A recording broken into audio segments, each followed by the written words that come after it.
Today, in Audiobooks for Me, we are going to listen to The Return of Sherlock Holmes. The book from Arthur Conan Doyle is a collection of 13 adventure stories by Detective Sherlock Holmes. This book is divided in 6 videos. This is Part 6. We hope you enjoy it, The Adventure of the Abbey Grange. It was on a bitterly cold and frosty morning, towards the end of the winter of '97, that I was awakened by a tugging at my shoulder. It was Holmes. The candle in his hand shone upon his eager, stooping face, and told me at a glance that something was amiss. "Come, Watson, come," he cried. "The game is afoot. Not a word. Into your clothes and come." 10 minutes later we were both in a cab, and rattling through the silent streets on our way to Charing Cross Station. The first faint winter's dawn was beginning to appear, and we could dimly see the occasional figure of an early workman as he passed us, blurred and indistinct in the opalescent London reek. Holmes nestled in silence into his heavy coat, and I was glad to do the same, for the air was most bitter, and neither of us had broken our fast. It was not until we had consumed some hot tea at the station and taken our places in the Kentish train that we were sufficiently thawed, he to speak and I to listen. Holmes drew a note from his pocket and read aloud. "Abbey Grange, Marsham, Kent, 3:30 M. My dear Mr. Holmes, I should be very glad of your immediate assistance in what promises to be a most remarkable case. It is something quite in your line. Except for releasing the lady, I will see that everything is kept exactly as I have found it. But I beg you not to lose an instant, as it is difficult to leave Sir Eustace there. Yours faithfully, Stanley Hopkins." Hopkins has called me in 7 times, and on each occasion his summons has been entirely justified, said Holmes. "I fancy that every one of his cases has found its way into your collection, and I must admit, Watson, that you have some power of selection, which atones for much which I deplore in your narratives. Your fatal habit of looking at everything from the point of view of a story instead of as a scientific exercise has ruined what might have been an instructive and even classical series of demonstrations. You slur over work of the utmost finesse and delicacy in order to dwell upon sensational details which may excite but cannot possibly instruct the reader." "Why do you not write them yourself?" I said with some bitterness. "I will, my dear Watson, I will. At present I am, as you know, fairly busy, but I propose to devote my declining years to the composition of a textbook, which shall focus the whole art of detection into one volume. Our present research appears to be a case of murder." "You think this Sir Eustace is dead, then?" "I should say so. Hopkins's writing shows considerable agitation, and he is not an emotional man. Yes, I gather there has been violence, and that the body is left for our inspection. A mere suicide would not have caused him to send for me.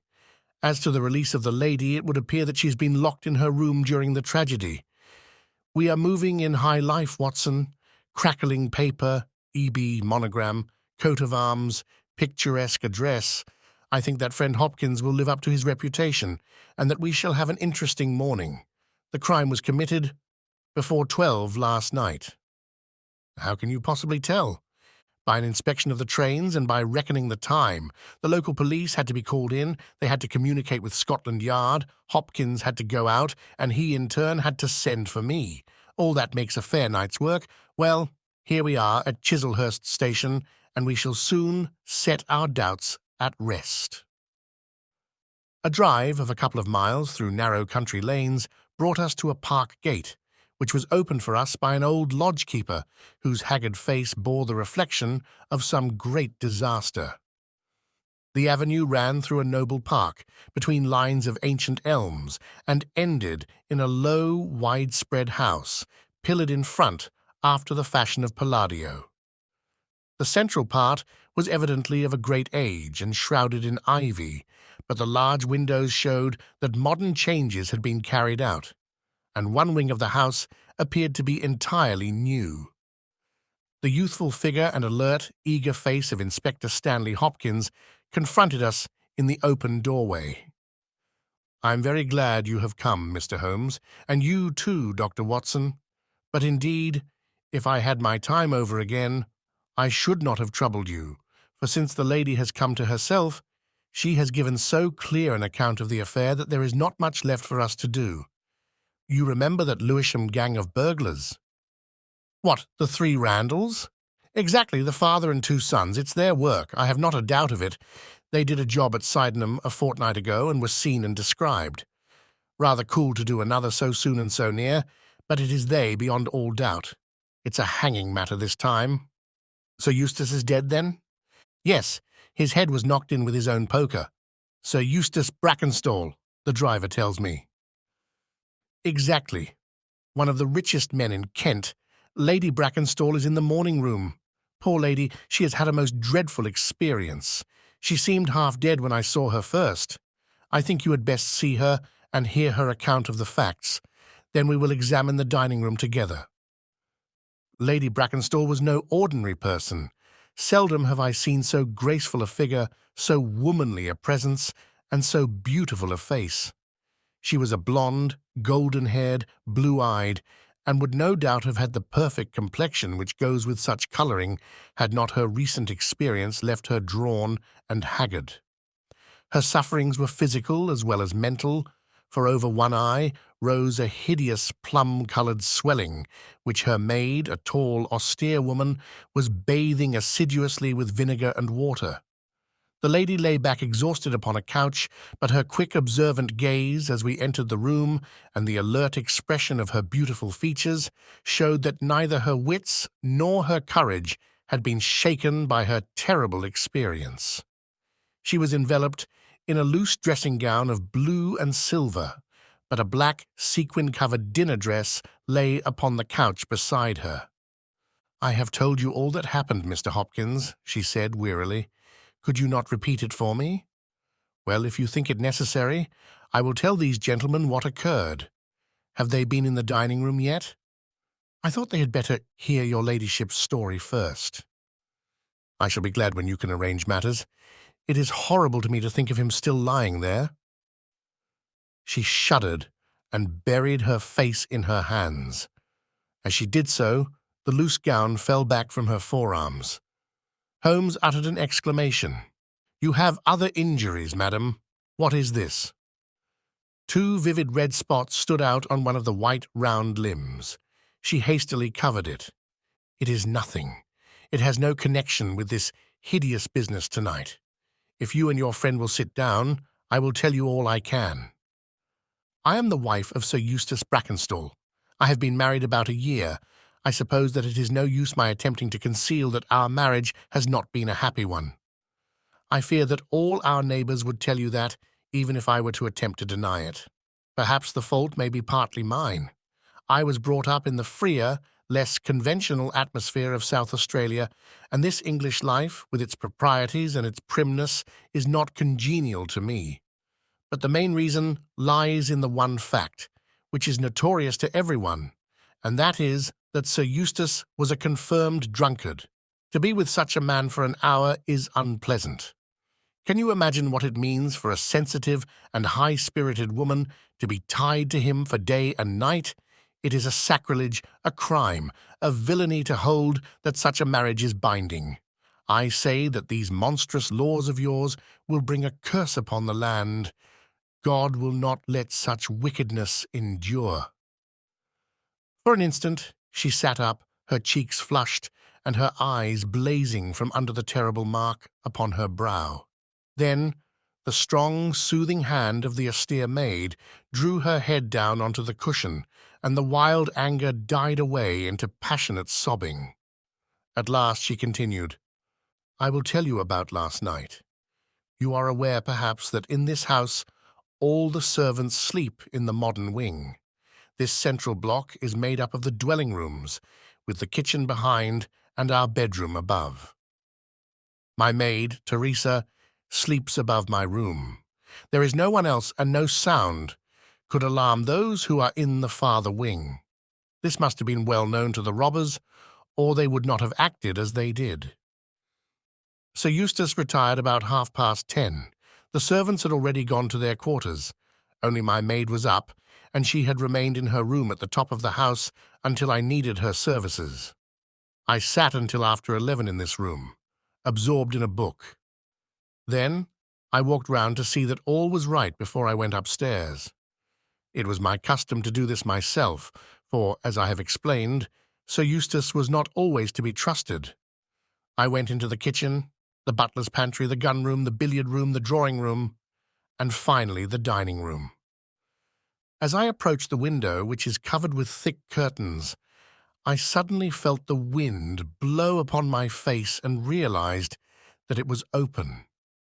I flung the curtain aside and found myself face to face with a broad-shouldered elderly man who had just stepped into the room. The window is a long French one which really forms a door leading to the lawn.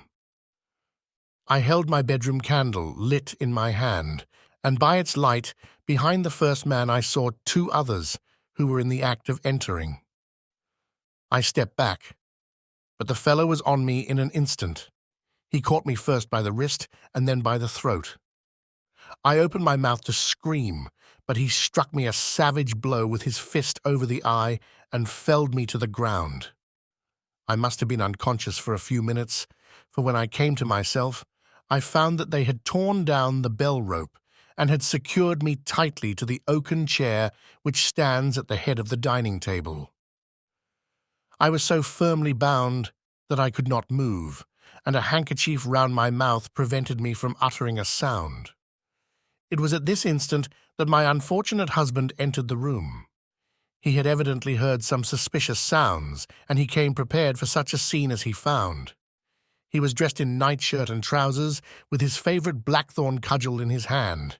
He rushed at the burglars, but another, it was an elderly man, stooped, picked the poker out of the grate, and struck him a horrible blow as he passed.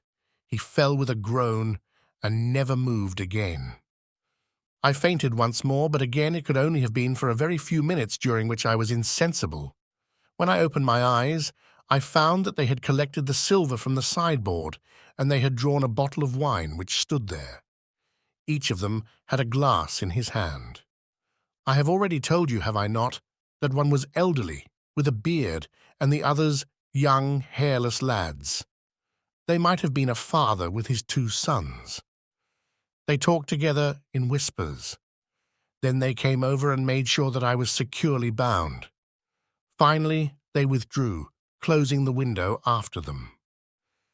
It was quite a quarter of an hour before I got my mouth free. When I did so, my screams brought the maid to my assistance. The other servants were soon alarmed, and we sent for the local police, who instantly communicated with London.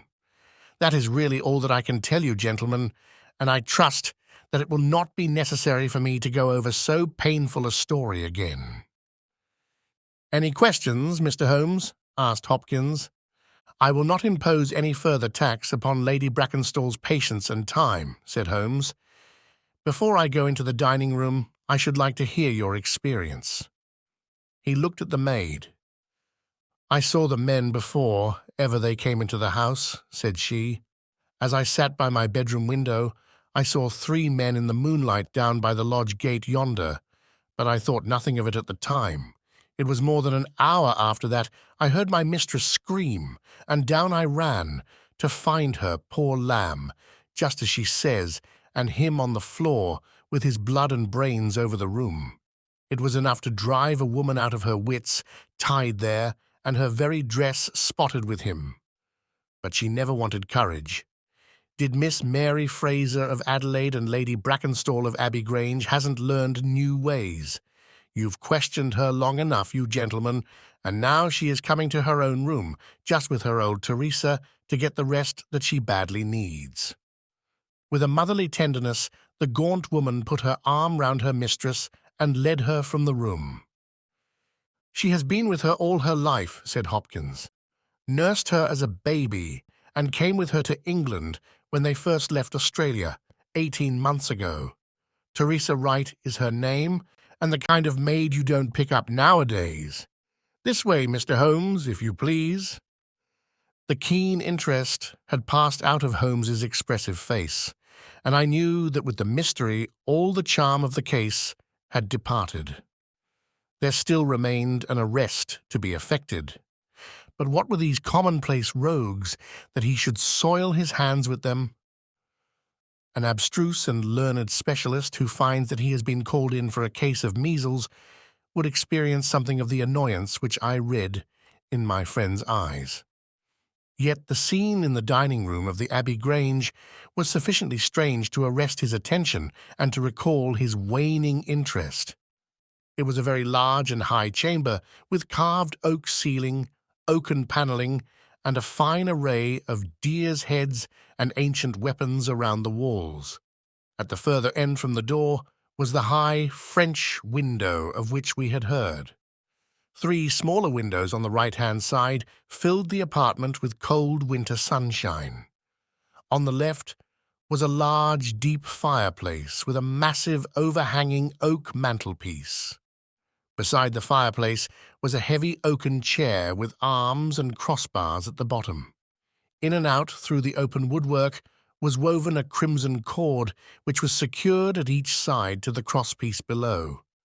In releasing the lady, the cord had been slipped off her, but the knots with which it had been secured still remained. These details only struck our attention afterwards, for our thoughts were entirely absorbed by the terrible object which lay upon the tiger-skin hearthrug in front of the fire. It was the body of a tall, well-made man, about 40 years of age. He lay upon his back, his face upturned, with his white teeth grinning through his short, black beard. His 2 clenched hands were raised above his head, and a heavy blackthorn stick lay across them. His dark, handsome, aquiline features were convulsed into a spasm of vindictive hatred which had set his dead face in a terribly fiendish expression.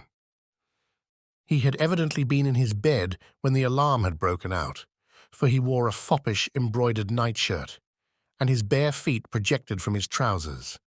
His head was horribly injured, and the whole room bore witness to the savage ferocity of the blow which had struck him down. Beside him lay the heavy poker, bent into a curve by the concussion. Holmes examined both it and the indescribable wreck which it had wrought. "He must be a powerful man, this Elder Randall," he remarked. "Yes," said Hopkins. "I have some record of the fellow, and he is a rough customer. You should have no difficulty in getting him." "Not the slightest. We have been on the lookout for him, and there was some idea that he had got away to America. Now that we know that the gang are here, I don't see how they can escape. We have the news at every seaport already, and a reward will be offered before evening. What beats me is how they could have done so mad a thing, knowing that the lady could describe them and that we could not fail to recognize the description." "Exactly. One would have expected that they would silence Lady Brackenstall as well." "They may not have realized," I suggested, "that she had recovered from her faint." "That is likely enough. If she seemed to be senseless, they would not take her life. What about this poor fellow, Hopkins? I seem to have heard some queer stories about him." "He was a good-hearted man when he was sober, but a perfect fiend when he was drunk, or rather when he was half-drunk, for he seldom really went the whole way. The devil seemed to be in him at such times, and he was capable of anything. From what I hear, in spite of all his wealth and his title, he very nearly came our way once or twice. There was a scandal about his drenching a dog with petroleum and setting it on fire, her ladyship's dog, to make the matter worse, and that was only hushed up with difficulty. Then he threw a decanter at that maid, Teresa Wright. There was trouble about that. On the whole, and between ourselves, it will be a brighter house without him. What are you looking at now?" Holmes was down on his knees, examining with great attention the knots upon the red cord with which the lady had been secured. Then he carefully scrutinized the broken and frayed end where it had snapped off when the burglar had dragged it down. When this was pulled down, the bell in the kitchen must have rung loudly, he remarked. No one could hear it? The kitchen stands right at the back of the house. How did the burglar know no one would hear it? How dared he pull at a bell rope in that reckless fashion? Exactly, Mr. Holmes, exactly. You put the very question which I have asked myself again and again. There can be no doubt that this fellow must have known the house and its habits. He must have perfectly understood that the servants would all be in bed at that comparatively early hour, and that no one could possibly hear a bell ring in the kitchen. Therefore, he must have been in close league with one of the servants. Surely that is evident. But there are 8 servants, and all of good character. Other things being equal, said Holmes, one would suspect the one at whose head the master threw a decanter, and yet that would involve treachery towards the mistress to whom this woman seems devoted. Well, well, the point is a minor one, and when you have Randall, you will probably find no difficulty in securing his accomplice. The lady's story certainly seems to be corroborated, if it needed corroboration, by every detail which we see before us. He walked to the French window and threw it open. There are no signs here, but the ground is iron-hard, and one would not expect them. I see that these candles in the mantelpiece have been lighted. Yes, it was by their light and that of the lady's bedroom candle that the burglars saw their way about. And what did they take? Well, they did not take much, only 6 articles of plate off the sideboard. Lady Brackenstall thinks that they were themselves so disturbed by the death of Sir Eustace that they did not ransack the house as they would otherwise have done. No doubt that is true, and yet they drank some wine. I understand. To steady their nerves. Exactly. These 3 glasses upon the sideboard have been untouched, I suppose? Yes, and the bottle stands as they left it. Let us look at it. Halloa, what is this? The 3 glasses were grouped together, all of them tinged with wine, and one of them containing some dregs of beeswing. The bottle stood near them, 2/3 full, and beside it lay a long, deeply stained cork. Its appearance and the dust upon the bottle showed that it was no common vintage which the murderers had enjoyed. A change had come over Holmes's manner. He had lost his listless expression, and again I saw an alert light of interest in his keen, deep-set eyes. He raised the cork and examined it minutely. How did they draw it? He asked. Hopkins pointed to a half-opened drawer. In it lay some table linen and a large corkscrew. Did Lady Brackenstall say that screw was used? No, you remember that she was senseless at the moment when the bottle was opened? Quite so. As a matter of fact, that screw was not used. This bottle was opened by a pocket screw, probably contained in a knife, and not more than 1.5 inches long. If you will examine the top of the cork, you will observe that the screw was driven in 3 times before the cork was extracted. It has never been transfixed. This long screw would have transfixed it and drawn it up with a single pull. When you catch this fellow, you will find that he has one of these multiplex knives in his possession. Excellent, said Hopkins. But these glasses do puzzle me, I confess. Lady Brackenstall actually saw the 3 men drinking, did she not? Yes, she was clear about that. Then there is an end of it. What more is to be said? And yet you must admit that the 3 glasses are very remarkable, Hopkins. What? You see nothing remarkable? Well, let it pass. Perhaps when a man has special knowledge and special powers like my own, it rather encourages him to seek a complex explanation when a simpler one is at hand. Of course, it must be a mere chance about the glasses. Well, good morning, Hopkins. I don't see that I can be of any use to you, and you appear to have your case very clear. You will let me know when Randall is arrested, and any further developments which may occur. I trust that I shall soon have to congratulate you upon a successful conclusion. Come, Watson, I fancy that we may employ ourselves more profitably at home. During our return journey, I could see by Holmes's face that he was much puzzled by something which he had observed. Every now and then, by an effort, he would throw off the impression and talk as if the matter were clear, but then his doubts would settle down upon him again, and his knitted brows and abstracted eyes would show that his thoughts had gone back once more to the great dining-room of the Abbey Grange, in which this midnight tragedy had been enacted. At last, by a sudden impulse, just as our train was crawling out of a suburban station, he sprang onto the platform and pulled me out after him.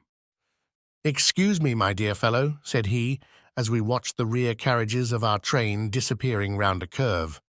"I am sorry to make you the victim of what may seem a mere whim, but on my life, Watson, I simply can't leave that case in this condition. Every instinct that I possess cries out against it. It's wrong. It's all wrong. I'll swear that it's wrong."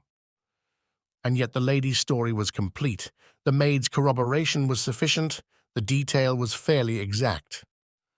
What have I to put up against that? 3 wine glasses, that is all. But if I had not taken things for granted, if I had examined everything with the care which I should have shown, had we approached the cast de novo and had no cut-and-dried story to warp my mind, should I not then have found something more definite to go upon? Of course I should.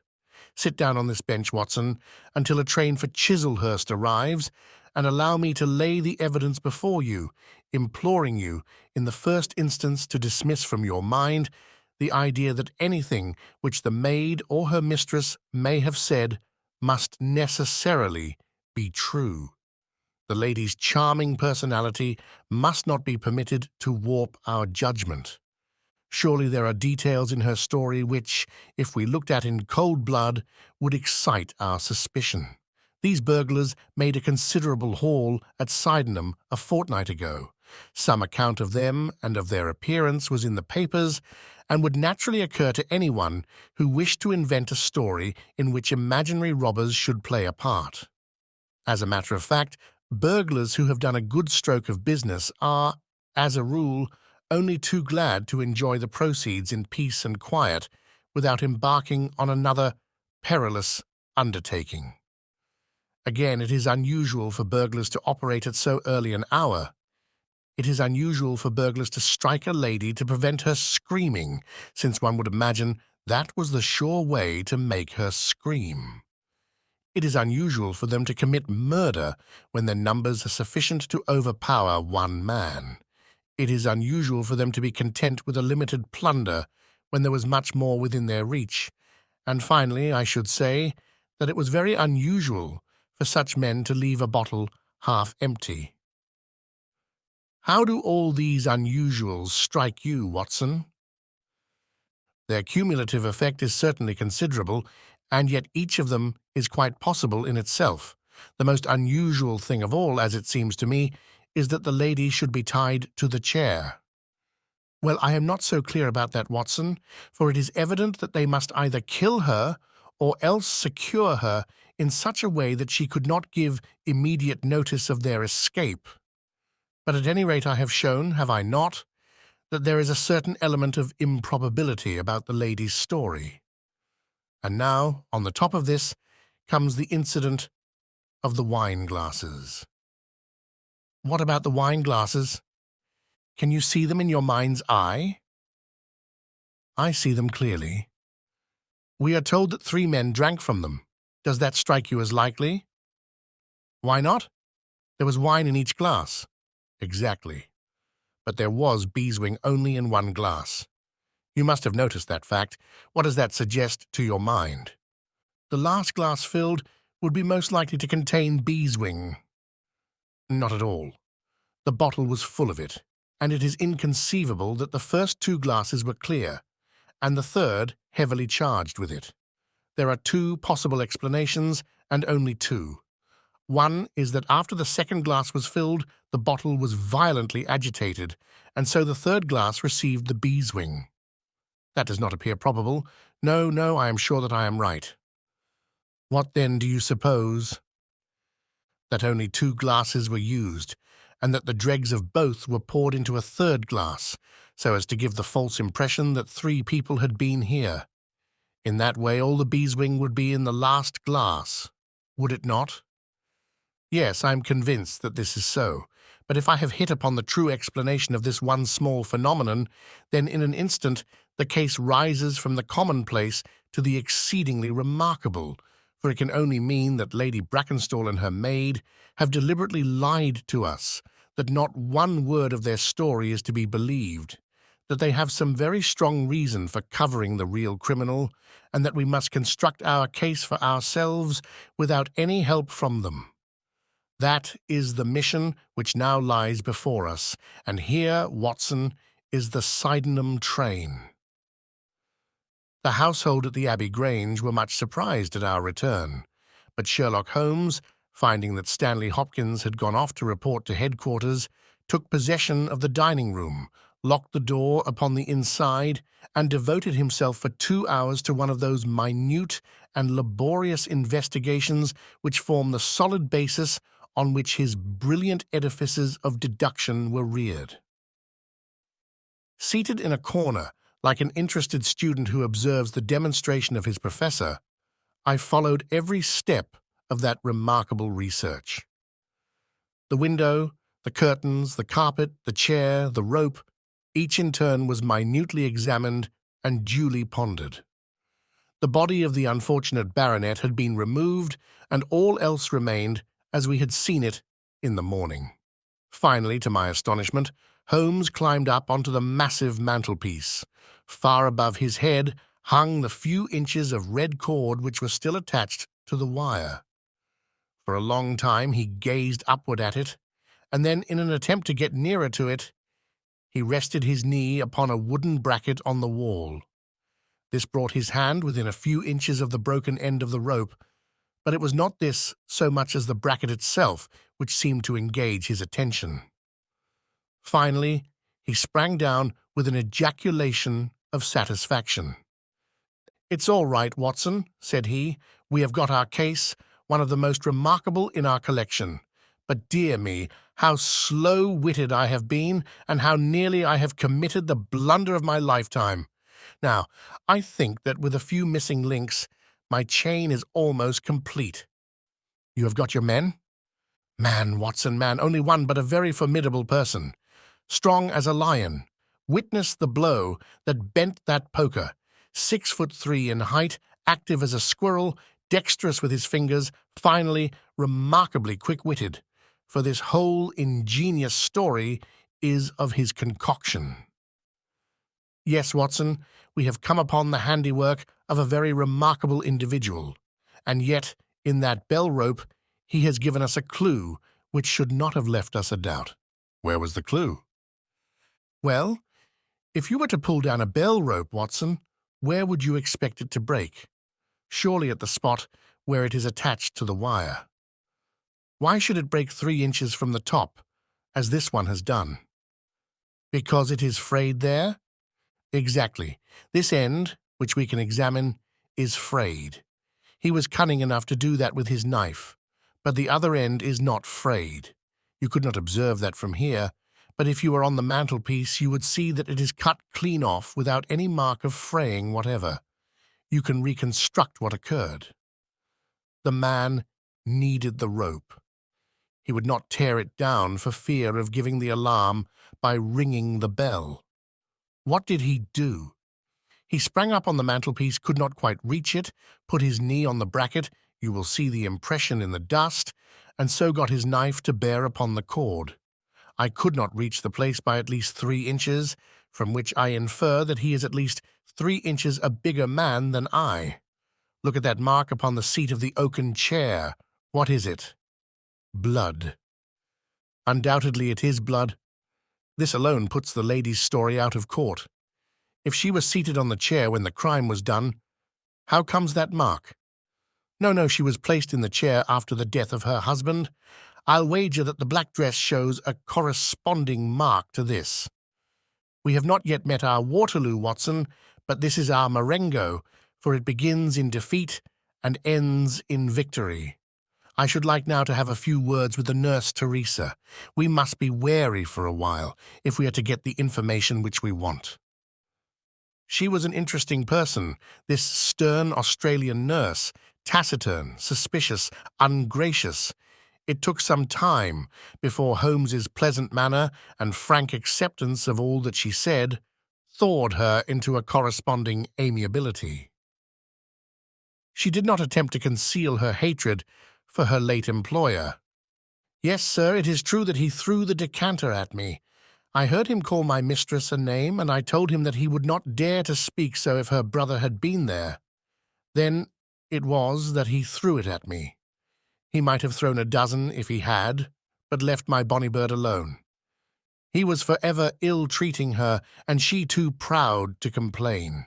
She will not even tell me all that he has done to her. She never told me of those marks on her arm that you saw this morning, but I know very well that they come from a stab with a hat-pin. The sly devil!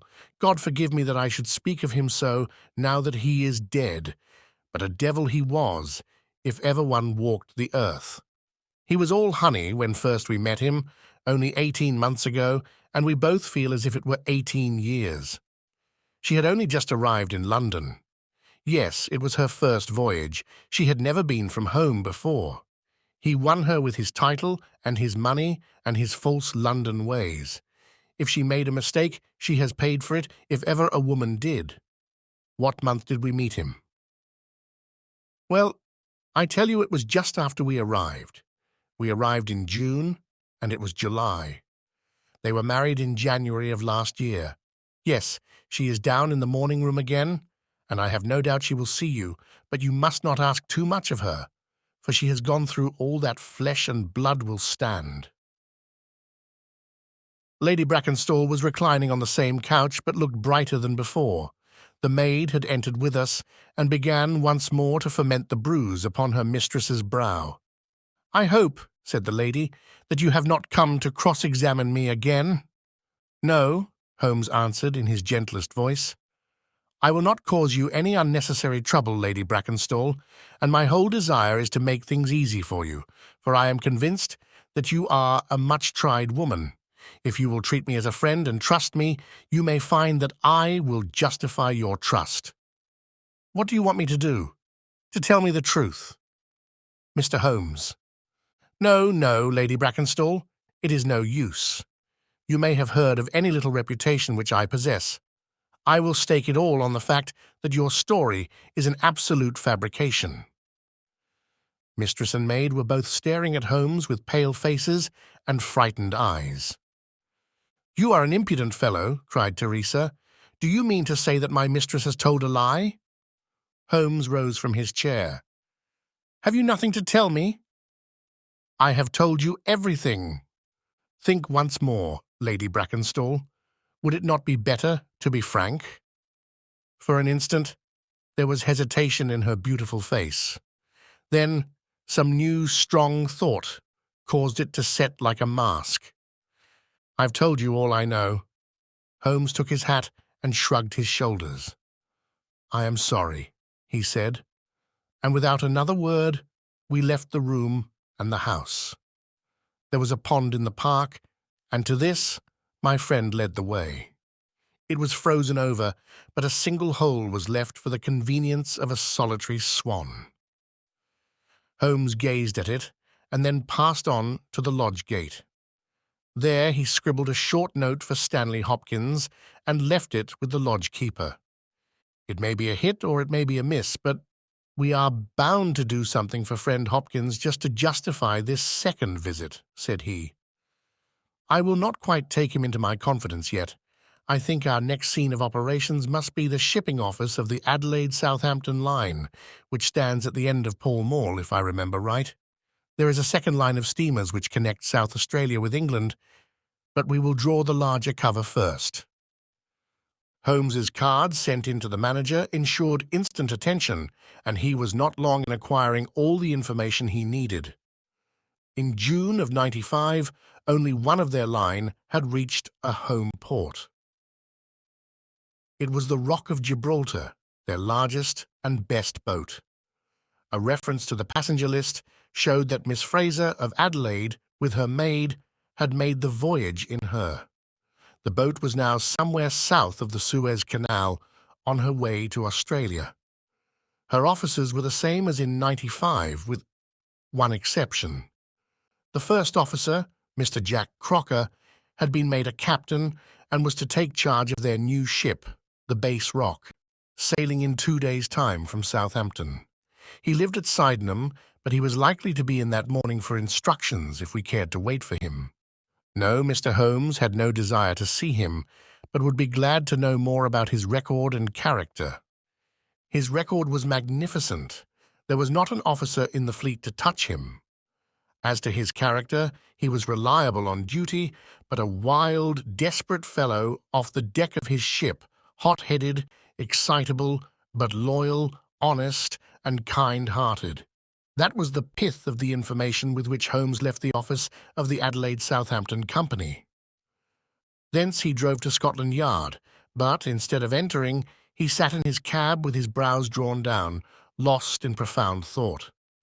Finally, he drove round to the Charing Cross Telegraph Office, sent off a message, and then, at last, we made for Baker Street once more. "No, I couldn't do it, Watson," said he, as we re-entered our room. "Once that warrant was made out, nothing on earth would save him. Once or twice in my career, I feel that I have done more real harm by my discovery of the criminal than ever he had done by his crime. I have learned caution now, and I had rather play tricks with the law of England than with my own conscience. Let us know a little more before we act." Before evening, we had a visit from Inspector Stanley Hopkins. Things were not going very well with him. "I believe that you are a wizard, Mr. Holmes. I really do sometimes think that you have powers that are not human. Now, how on earth could you know that the stolen silver was at the bottom of that pond?" "I didn't know it." "But you told me to examine it." "You got it, then?" "Yes, I got it." "I am very glad if I have helped you." "But you haven't helped me. You have made the affair far more difficult. What sort of burglars are they who steal silver and then throw it into the nearest pond? It was certainly rather eccentric behavior. I was merely going on the idea that if the silver had been taken by persons who did not want it, who merely took it for a blind, as it were, then they would naturally be anxious to get rid of it." "But why should such an idea cross your mind?" "Well, I thought it was possible. When they came out through the French window, there was the pond, with one tempting little hole in the ice, right in front of their noses. Could there be a better hiding place?" "Ah, a hiding place. That is better," cried Stanley Hopkins. Yes, I see it all now. It was early, there were folk upon the roads. They were afraid of being seen with the silver, so they sank it in the pond, intending to return for it when the coast was clear." "Excellent, Mr. Holmes. That is better than your idea of a blind." "Quite so. You have got an admirable theory. I have no doubt that my own ideas were quite wild, but you must admit that they have ended in discovering the silver." "Yes, sir, yes, it was all your doing, but I have had a bad setback." "A setback?" "Yes, Mr. Holmes. The Randall gang were arrested in New York this morning." "Dear me, Hopkins, that is certainly rather against your theory that they committed a murder in Kent last night." "It is fatal, Mr. Holmes, absolutely fatal. Still, there are other gangs of three besides the Randalls, or it may be some new gang of which the police have never heard." "Quite so. It is perfectly possible." "What, are you off?" "Yes, Mr. Holmes. There is no rest for me until I have got to the bottom of the business. I suppose you have no hint to give me." "I have given you one." "Which?"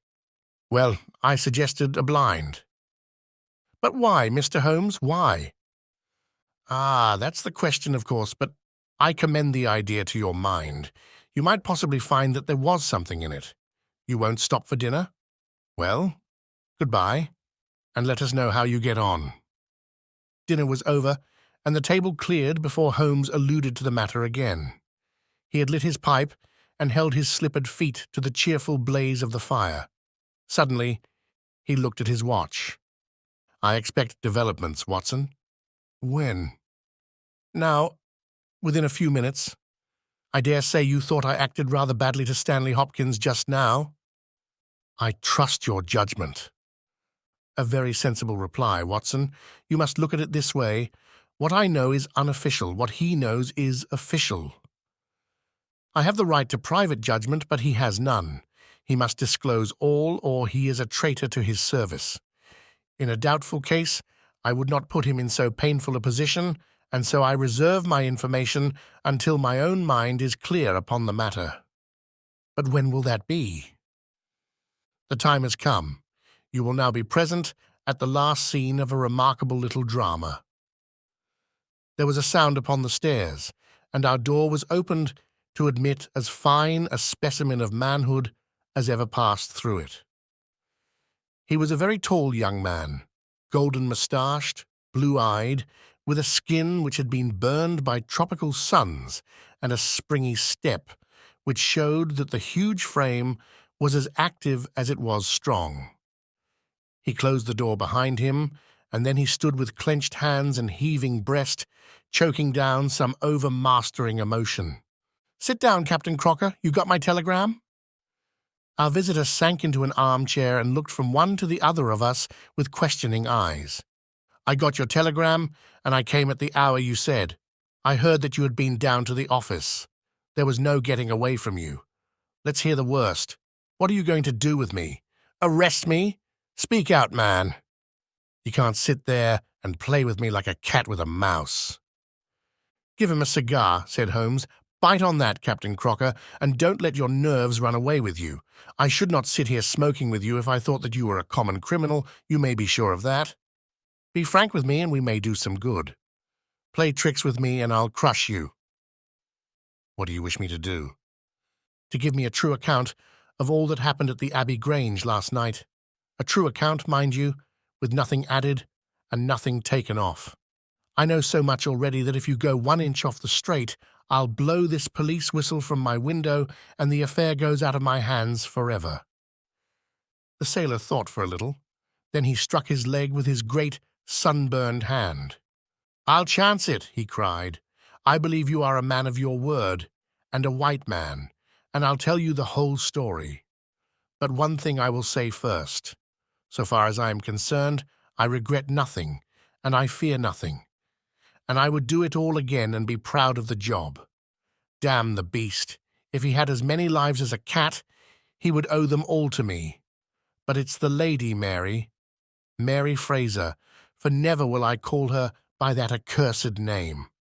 When I think of getting her into trouble, I who would give my life just to bring one smile to her dear face, it's that turns my soul into water. And yet, what less could I do? I'll tell you my story, gentlemen, and then I'll ask you, as man to man, what less could I do? I must go back a bit. You seem to know everything, so I expect that you know that I met her when she was a passenger, and I was first officer of the Rock of Gibraltar. From the first day I met her, she was the only woman to me. Every day of that voyage I loved her more, and many a time since have I kneeled down in the darkness of the night watch and kissed the deck of that ship because I knew her dear feet had trod it.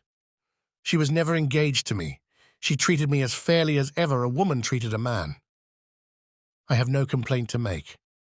It was all love on my side and all good comradeship and friendship on hers. When we parted, she was a free woman, but I could never again be a free man. Next time I came back from sea, I heard of her marriage. Well, why shouldn't she marry whom she liked? Title and money, who could carry them better than she?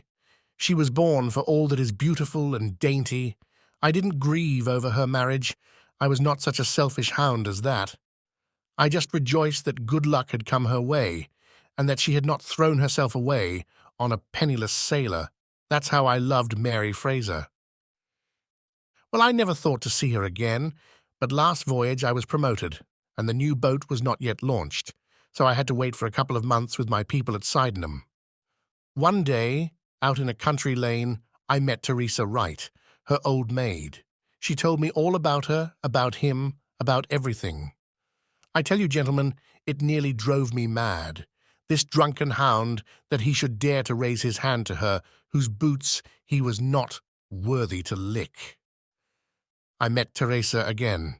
Then I met Mary herself and met her again. Then she would meet me no more. But the other day I had a notice that I was to start on my voyage within a week, and I determined that I would see her once before I left. Teresa was always my friend, for she loved Mary and hated this villain almost as much as I did. From her, I learned the ways of the house. Mary used to sit up reading in her own little room downstairs. I crept round there last night and scratched at the window. At first, she would not open to me, but in her heart I know that now she loves me, and she could not leave me in the frosty night. She whispered to me to come round to the big front window, and I found it open before me, so as to let me into the dining room. Again I heard from her own lips things that made my blood boil, and again I cursed this brute who mishandled the woman I loved.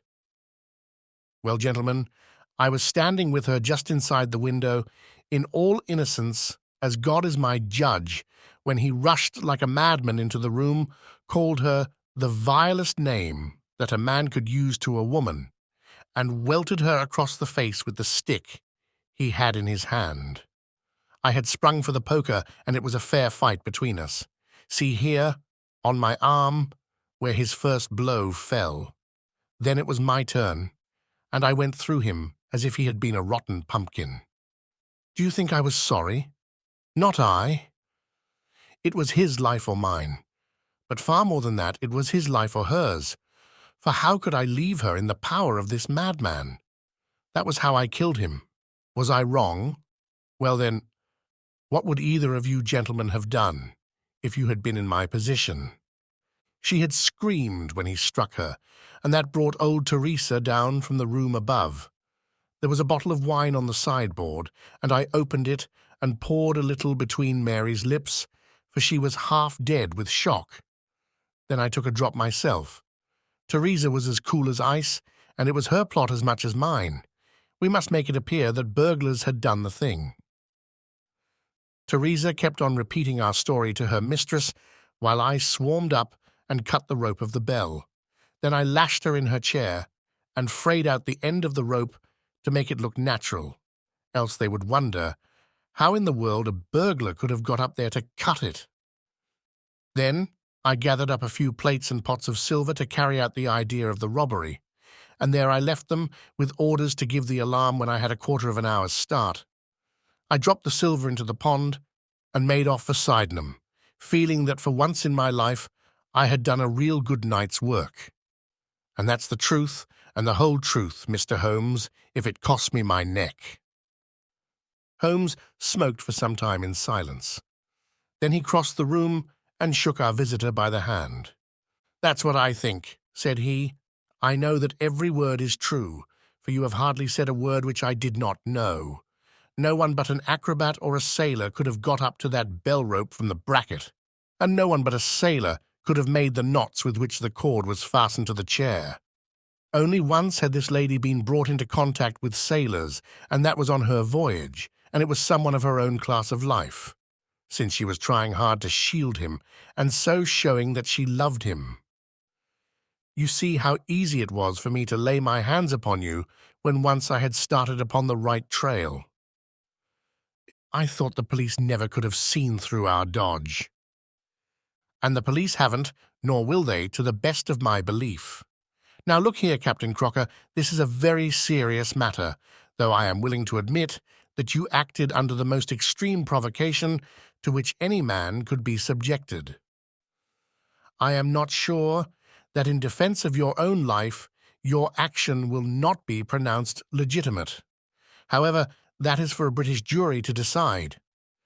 Meanwhile, I have so much sympathy for you that, if you choose to disappear in the next 24 hours, I will promise you that no one will hinder you. And then it will all come out? Certainly it will come out. The sailor flushed with anger. What sort of proposal is that to make a man? I know enough of law to understand that Mary would be held as accomplice. Do you think I would leave her alone to face the music while I slunk away? No, sir, let them do their worst upon me. But for heaven's sake, Mr. Holmes, find some way of keeping my poor Mary out of the courts. Holmes, for a second time, held out his hand to the sailor. I was only testing you, and you ring true every time. Well, it is a great responsibility that I take upon myself, but I have given Hopkins an excellent hint, and if he can't avail himself of it, I can do no more. See here, Captain Crocker, we'll do this in due form of law. You are the prisoner. Watson, you are a British jury, and I never met a man who was more eminently fitted to represent one. I am the judge. Now, gentlemen of the jury, you have heard the evidence. Do you find the prisoner guilty or not guilty? Not guilty, my lord, said I. Vox populi, vox dei. You are acquitted, Captain Crocker. So long as the law does not find some other victim, you are safe from me. Come back to this lady in a year, and may her future and yours justify us in the judgment which we have pronounced this night. The Adventure of the Second Stain. I had intended The Adventure of the Abbey Grange to be the last of those exploits of my friend, Mr. Sherlock Holmes, which I should ever communicate to the public. This resolution of mine was not due to any lack of material, since I have notes of many hundreds of cases to which I have never alluded, nor was it caused by any waning interest on the part of my readers in the singular personality and unique methods of this remarkable man. The real reason lay in the reluctance which Mr. Holmes has shown to the continued publication of his experiences. So long as he was in actual professional practice, the records of his successes were of some practical value to him, but since he has definitely retired from London and betaken himself to study and bee-farming on the Sussex Downs, notoriety has become hateful to him, and he has peremptorily requested that his wishes in this matter should be strictly observed. It was only upon my representing to him that I had given a promise that The Adventure of the Second Stain should be published when the times were ripe, and pointing out to him that it is only appropriate that this long series of episodes should culminate in the most important international case which he has ever been called upon to handle, that I at last succeeded in obtaining his consent that a carefully guarded account of the incident should at last be laid before the public. If in telling the story I seem to be somewhat vague in certain details, the public will readily understand that there is an excellent reason for my reticence. It was then in a year, and even in a decade, that shall be nameless, that upon one Tuesday morning in autumn we found two visitors of European fame within the walls of our humble room in Baker Street. The one, austere, high-nosed, eagle-eyed, and dominant, was none other than the illustrious Lord Bellinger, twice Premier of Britain. The other, dark, clear-cut, and elegant, hardly yet of middle age, and endowed with every beauty of body and of mind, was the Right Honourable Trelawney Hope, Secretary for European Affairs, and the most rising statesman in the country. They sat side by side upon our paper-littered settee, and it was easy to see from their worn and anxious faces that it was business of the most pressing importance which had brought them. The Premier's thin, blue-veined hands were clasped tightly over the ivory head of his umbrella, and his gaunt, ascetic face looked gloomily from Holmes to me. The European Secretary pulled nervously at his moustache and fidgeted with the seals of his watch-chain. When I discovered my loss, Mr. Holmes, which was at 8 o'clock this morning, I at once informed the Prime Minister. It was at his suggestion that we have both come to you. Have you informed the police? No, sir, said the Prime Minister, with the quick, decisive manner for which he was famous. We have not done so, nor is it possible that we should do so. To inform the police must, in the long run, mean to inform the public. This is what we particularly desire to avoid. And why, sir? because the document in question is of such immense importance that its publication might very easily, I might almost say probably, lead to European complications of the utmost moment. It is not too much to say that peace or war may hang upon the issue. Unless its recovery can be attended with the utmost secrecy, then it may as well not be recovered at all, for all that is aimed at by those who have taken it is that its contents should be generally known. I understand. Now, Mr. Trelawney Hope, I should be much obliged if you would tell me exactly the circumstances under which this document disappeared. That can be done in a very few words, Mr. Holmes. The letter, for it was a letter from a foreign potentate, was received 6 days ago. It was of such importance that I have never left it in my safe, but have taken it across each evening to my house in Whitehall Terrace and kept it in my bedroom in a locked dispatch box. It was there last night, of that I'm certain. I actually opened the box while I was dressing for dinner and saw the document inside. This morning it was gone. The dispatch box had stood beside the glass upon my dressing table all night. I am a light sleeper, and so is my wife. We are both prepared to swear that no one could have entered the room during the night, and yet I repeat that the paper is gone. What time did you dine? 7:30. How long was it before you went to bed? My wife had gone to the theatre. I waited up for her. It was 11:30 before we went to our room. Then for 4 hours the dispatch box had lain unguarded. No one is ever permitted to enter that room save the housemaid in the morning and my valet or my wife's maid during the rest of the day. They are both trusty servants who have been with us for some time. Besides, neither of them could possibly have known that there was anything more valuable than the ordinary departmental papers in my dispatch box. Who did know of the existence of that letter? No one in the house. Surely your wife knew. No, sir. I had said nothing to my wife until I missed the paper this morning. The Premier nodded approvingly. I have long known, sir, how high is your sense of public duty, said he. I am convinced that in the case of a secret of this importance, it would rise superior to the most intimate domestic ties. The European Secretary bowed. You do me no more than justice, sir. Until this morning, I have never breathed one word to my wife upon this matter. Could she have guessed? No, Mr. Holmes, she could not have guessed, nor could anyone have guessed. Have you lost any documents before? No, sir. Who is there in England who did know of the existence of this letter? Each member of the Cabinet was informed of it yesterday, but the pledge of secrecy which attends every Cabinet meeting was increased by the solemn warning which was given by the Prime Minister. Good heavens, to think that within a few hours I should myself have lost it. His handsome face was distorted with a spasm of despair, and his hands tore at his hair.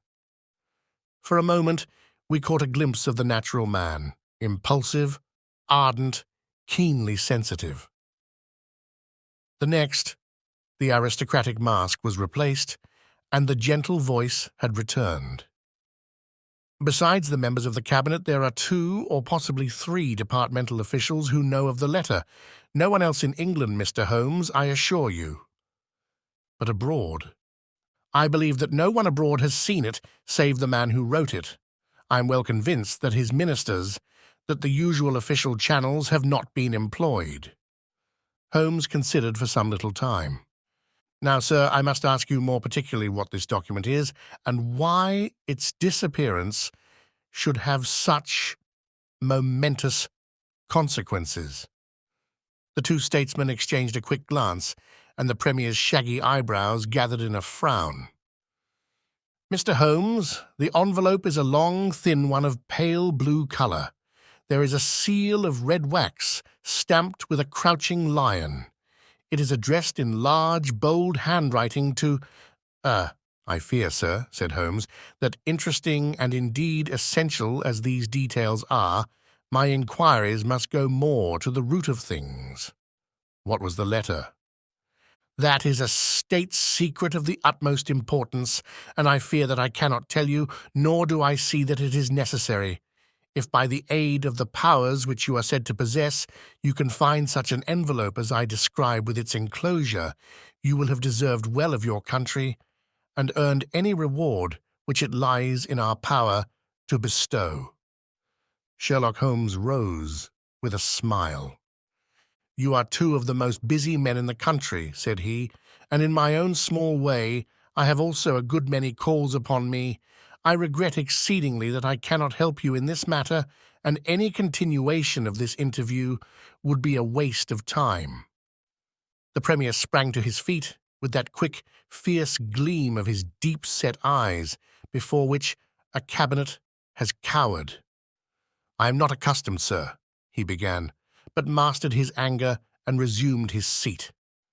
For a minute or more we all sat in silence. Then the old statesman shrugged his shoulders. "We must accept your terms, Mr. Holmes. No doubt you are right, and it is unreasonable for us to expect you to act unless we give you our entire confidence." "I agree with you," said the younger statesman. "Then I will tell you, relying entirely upon your honour and that of your colleague, Dr. Watson. I may appeal to your patriotism also, for I could not imagine a greater misfortune for the country than that this affair should come out. You may safely trust us." "The letter, then, is from a certain foreign potentate who has been ruffled by some recent colonial developments of this country. It has been written hurriedly and upon his own responsibility entirely. Inquiries have shown that his ministers know nothing of the matter. At the same time, it is couched in so unfortunate a manner, and certain phrases in it are of so provocative a character, that its publication would undoubtedly lead to a most dangerous state of feeling in this country. There would be such a ferment, sir, that I do not hesitate to say that within a week of the publication of that letter, this country would be involved in a great war." Holmes wrote a name upon a slip of paper and handed it to the Premier. "Exactly. It was he. And it is this letter which may well mean the expenditure of 1,000 millions and the lives of 100,000 men, which has become lost in this unaccountable fashion." "Have you informed the sender?" "Yes, sir. A cipher telegram has been dispatched." "Perhaps he desires the publication of the letter." "No, sir. We have strong reason to believe that he already understands that he has acted in an indiscreet and hot-headed manner. It would be a greater blow to him and to his country than to us if this letter were to come out." "If this is so, whose interest is it that the letter should come out? Why should anyone desire to steal it or to publish it?" "There, Mr. Holmes, you take me into regions of high international politics, but if you consider the European situation, you will have no difficulty in perceiving the motive. The whole of Europe is an armed camp. There is a double league which makes a fair balance of military power. Great Britain holds the scales. If Britain were driven into war with one confederacy, it would assure the supremacy of the other confederacy, whether they joined in the war or not. Do you follow?" "Very clearly. It is then the interest of the enemies of this potentate to secure and publish this letter so as to make a breach between his country and ours." "Yes, sir." "And to whom would this document be sent if it fell into the hands of an enemy?" "To any of the great chancelleries of Europe. It is probably speeding on its way thither at the present instant as fast as steam can take it." Mr. Trelawney Hope dropped his head on his chest and groaned aloud. The Premier placed his hand kindly upon his shoulder. "It is your misfortune, my dear fellow. No one can blame you. There is no precaution which you have neglected. Now, Mr. Holmes, you are in full possession of the facts. What course do you recommend?" Holmes shook his head mournfully. "You think, sir, that unless this document is recovered, there will be war?" "I think it is very probable." "Then, sir, prepare for war." "That is a hard saying, Mr. Holmes." "Consider the facts, sir. It is inconceivable that it was taken after 11:30 at night, since I understand that Mr. Hope and his wife were both in the room from that hour until the loss was found out. It was taken then yesterday evening between 7:30 and 11:30, probably near the earlier hour, since whoever took it evidently knew that it was there and would naturally secure it as early as possible. Now, sir, if a document of this importance were taken at that hour, where can it be now? No one has any reason to retain it. It has been passed rapidly on to those who need it. What chance have we now to overtake or even to trace it? It is beyond our reach. The Prime Minister rose from the settee. What you say is perfectly logical, Mr. Holmes. I feel that the matter is indeed out of our hands. Let us presume, for argument's sake, that the document was taken by the maid or by the valet. They are both old and tried servants. I understand you to say that your room is on the second floor, that there is no entrance from without, and that from within no one could go up unobserved. It must, then, be somebody in the house who has taken it. To whom would the thief take it? To one of several international spies and secret agents whose names are tolerably familiar to me. There are three who may be said to be the heads of their profession. I will begin my research by going round and finding if each of them is at his post. If one is missing, especially if he has disappeared since last night, we will have some indication as to where the document has gone.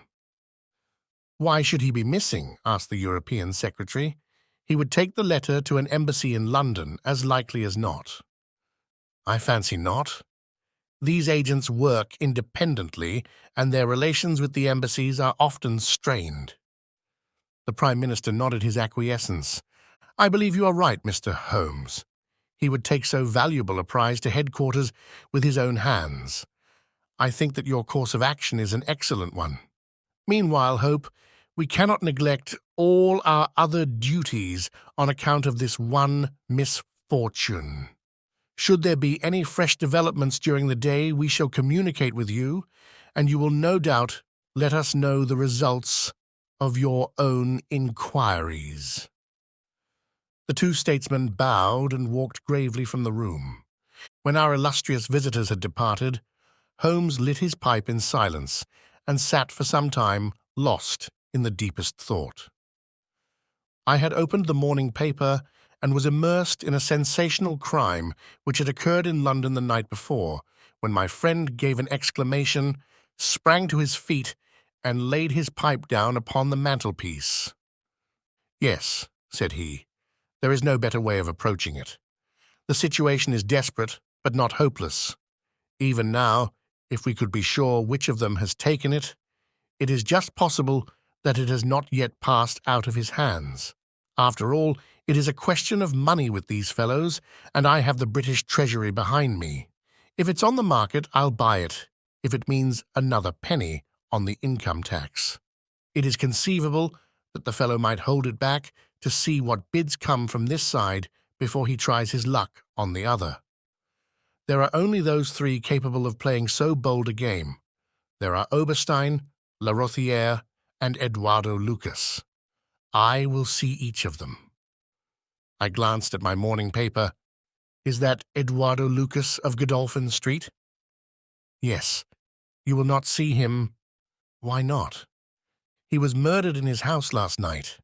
My friend has so often astonished me in the course of our adventures that it was with a sense of exultation that I realized how completely I had astonished him.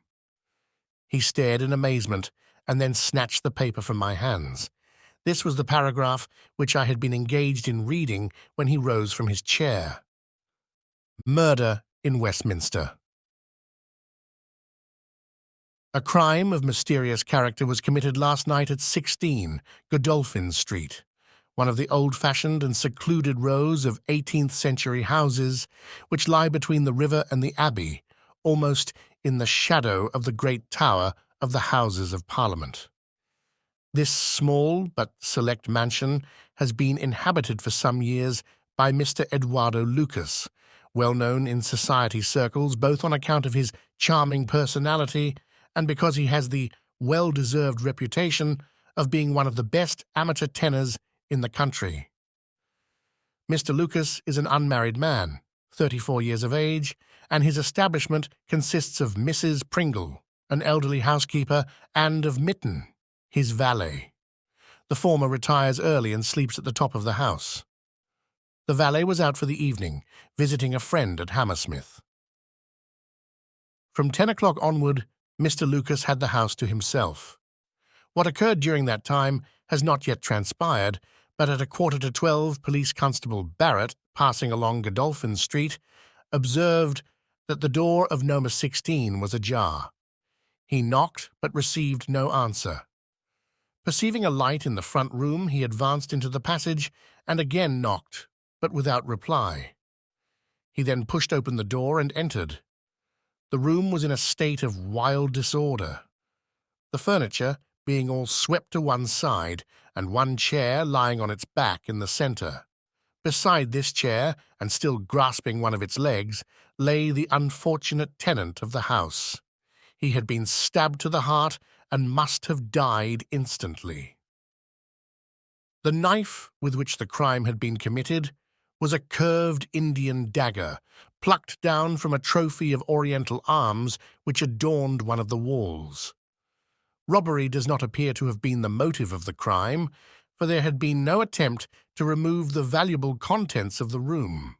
Mr. Eduardo Lucas was so well known and popular that his violent and mysterious fate will arouse painful interest and intense sympathy in a widespread circle of friends. "Well, Watson, what do you make of this?" asked Holmes after a long pause. "It is an amazing coincidence." "A coincidence. Here is one of the three men whom we had named as possible actors in this drama, and he meets a violent death during the very hours when we know that that drama was being enacted. The odds are enormous against its being coincidence. No figures could express them. No, my dear Watson, the two events are connected, must be connected. It is for us to find the connection. But now the official police must know all." "Not at all.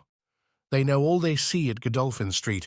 They know and shall know nothing of Whitehall Terrace. Only we know of both events and can trace the relation between them. There is one obvious point which would, in any case, have turned my suspicions against Lucas. Godolphin Street, Westminster, is only a few minutes' walk from Whitehall Terrace. The other secret agents whom I have named live in the extreme West End. It was easier, therefore, for Lucas than for the others to establish a connection or receive a message from the European Secretary's household, a small thing, and yet, where events are compressed into a few hours, it may prove essential. Halloa! What have we here?" Mrs. Hudson had appeared with a lady's card upon her salver. Holmes glanced at it, raised his eyebrows, and handed it over to me. "Ask Lady Hilda Trelawney Hope if she will be kind enough to step up," said he. A moment later, our modest apartment, already so distinguished that morning, was further honoured by the entrance of the most lovely woman in London. I had often heard of the beauty of the youngest daughter of the Duke of Belminster, but no description of it, and no contemplation of colourless photographs, had prepared me for the subtle, delicate charm and the beautiful colouring of that exquisite head. And yet, as we saw it that autumn morning, it was not its beauty which would be the first thing to impress the observer. The cheek was lovely, but it was paled with emotion. The eyes were bright, but it was the brightness of fever. The sensitive mouth was tight and drawn in an effort after self-command. Terror, not beauty, was what sprang first to the eye, as our fair visitor stood framed for an instant in the open door. "Has my husband been here, Mr. Holmes?" "Yes, madam, he has been here." "Mr. Holmes, I implore you not to tell him that I came here." Holmes bowed coldly and motioned the lady to a chair. "Your ladyship places me in a very delicate position. I beg that you will sit down and tell me what you desire, but I fear that I cannot make any unconditional promise." She swept across the room and seated herself with her back to the window. It was a queenly presence, tall, graceful, and intensely womanly. "Mr. Holmes," she said, and her white-gloved hands clasped and unclasped as she spoke, "I will speak frankly to you in the hopes that it may induce you to speak frankly in return. There is complete confidence between my husband and me on all matters save one. That one is politics. On this his lips are sealed. He tells me nothing. Now, I am aware that there was a most deplorable occurrence in our house last night. I know that a paper has disappeared, but because the matter is political, my husband refuses to take me into his complete confidence. Now, it is essential, I say, that I should thoroughly understand it. You are the only other person, save only these politicians, who knows the true facts. I beg you then, Mr. Holmes, to tell me exactly what has happened and what it will lead to. Tell me all, Mr. Holmes. Let no regard for your client's interests keep you silent, for I assure you that his interests, if he would only see it, would be best served by taking me into his complete confidence. What was this paper which was stolen?" "Madam, what you ask me is really impossible." She groaned and sank her face in her hands. "You must see that this is so, madam. If your husband thinks fit to keep you in the dark over this matter, is it for me, who has only learned the true facts under the pledge of professional secrecy, to tell what he has withheld? It is not fair to ask it. It is him whom you must ask." "I have asked him. I come to you as a last resource. But without your telling me anything definite, Mr. Holmes, you may do a great service if you would enlighten me on one point." "What is it, madam?" "Is my husband's political career likely to suffer through this incident?" "Well, madam, unless it is set right, it may certainly have a very unfortunate effect." "Ah!" She drew in her breath sharply, as one whose doubts are resolved. "One more question, Mr. Holmes. From an expression which my husband dropped in the first shock of this disaster, I understood that terrible public consequences might arise from the loss of this document." "If he said so, I certainly cannot deny it." "Of what nature are they?" "Nay, madam, there again you ask me more than I can possibly answer. Then I will take up no more of your time. I cannot blame you, Mr. Holmes, for having refused to speak more freely, and you, on your side, will not, I am sure, think the worse of me, because I desire, even against his will, to share my husband's anxieties. Once more, I beg that you will say nothing of my visit." She looked back at us from the door, and I had a last impression of that beautiful, haunted face, the startled eyes, and the drawn mouth. Then she was gone. "Now, Watson, the fair sex is your department," said Holmes with a smile, when the dwindling frou-frou of skirts had ended in the slam of the front door. "What was the fair lady's game? What did she really want? Surely her own statement is clear and her anxiety very natural." Think of her appearance, Watson, her manner, her suppressed excitement, her restlessness, her tenacity in asking questions. Remember that she comes of a caste who do not lightly show emotion." She was certainly much moved. Remember also the curious earnestness with which she assured us that it was best for her husband that she should know all. What did she mean by that? And you must have observed, Watson, how she maneuvered to have the light at her back. She did not wish us to read her expression. Yes, she chose the one chair in the room. And yet, the motives of women are so inscrutable. You remember the woman at Margate whom I suspected for the same reason? No powder on her nose, that proved to be the correct solution. How can you build on such a quicksand? Their most trivial action may mean volumes, or their most extraordinary conduct may depend upon a hairpin or a curling tongs. Good morning, Watson. You are off? Yes. I will while away the morning at Godolphin Street with our friends of the regular establishment. With Eduardo Lucas lies the solution of our problem, though I must admit that I have not an inkling as to what form it may take.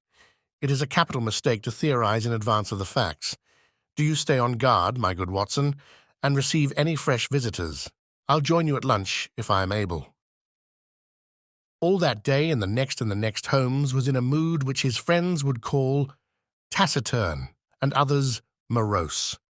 He ran out and ran in, smoked incessantly, played snatches on his violin, sank into reveries, devoured sandwiches at irregular hours, and hardly answered the casual questions which I put to him. It was evident to me that things were not going well with him or his quest. He would say nothing of the case, and it was from the papers that I learned the particulars of the inquest and the arrest with the subsequent release of John Mitten, the valet of the deceased. The coroner's jury brought in the obvious willful murder, but the parties remained as unknown as ever. No motive was suggested. The room was full of articles of value, but none had been taken. The dead man's papers had not been tampered with. They were carefully examined and showed that he was a keen student of international politics, an indefatigable gossip, a remarkable linguist, and an untiring letter writer. He had been on intimate terms with the leading politicians of several countries, but nothing sensational was discovered among the documents which filled his drawers. As to his relations with women, they appeared to have been promiscuous, but superficial. He had many acquaintances among them, but few friends, and no one whom he loved. His habits were regular, his conduct inoffensive. His death was an absolute mystery, and likely to remain so. As to the arrest of John Mitten, the valet, it was a counsel of despair as an alternative to absolute inaction. But no case could be sustained against him. He had visited friends in Hammersmith that night. The alibi was complete. It is true that he started home at an hour which should have brought him to Westminster before the time when the crime was discovered, but his own explanation that he had walked part of the way seemed probable enough in view of the fineness of the night. He had actually arrived at 12 o'clock and appeared to be overwhelmed by the unexpected tragedy. He had always been on good terms with his master. Several of the dead man's possessions, notably a small case of razors, had been found in the valet's boxes, but he explained that they had been presents from the deceased, and the housekeeper was able to corroborate the story. Mitten had been in Lucas's employment for 3 years. It was noticeable that Lucas did not take Mitten on the continent with him.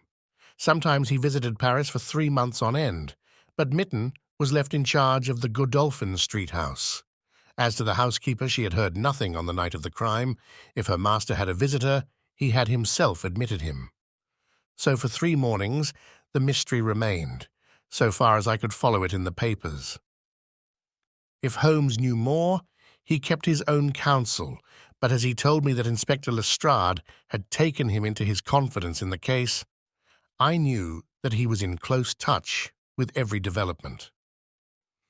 Upon the 4th day there appeared a long telegram from Paris which seemed to solve the whole question. "A discovery has just been made by the Parisian police," said the Daily Telegraph, "which raises the veil which hung round the tragic fate of Mr. Eduardo Lucas, who met his death by violence last Monday night at Godolphin Street, Westminster. Our readers will remember that the deceased gentleman was found stabbed in his room, and that some suspicion attached to his valet, but that the case broke down on an alibi. Yesterday, a lady who has been known as Madame Henri Fournay, occupying a small villa in the Rue Austerlitz, was reported to the authorities by her servants as being insane. An examination showed she had indeed developed mania of a dangerous and permanent form. On inquiry, the police have discovered that Madame Henri Fournay only returned from a journey to London on Tuesday last, and there is evidence to connect her with the crime at Westminster.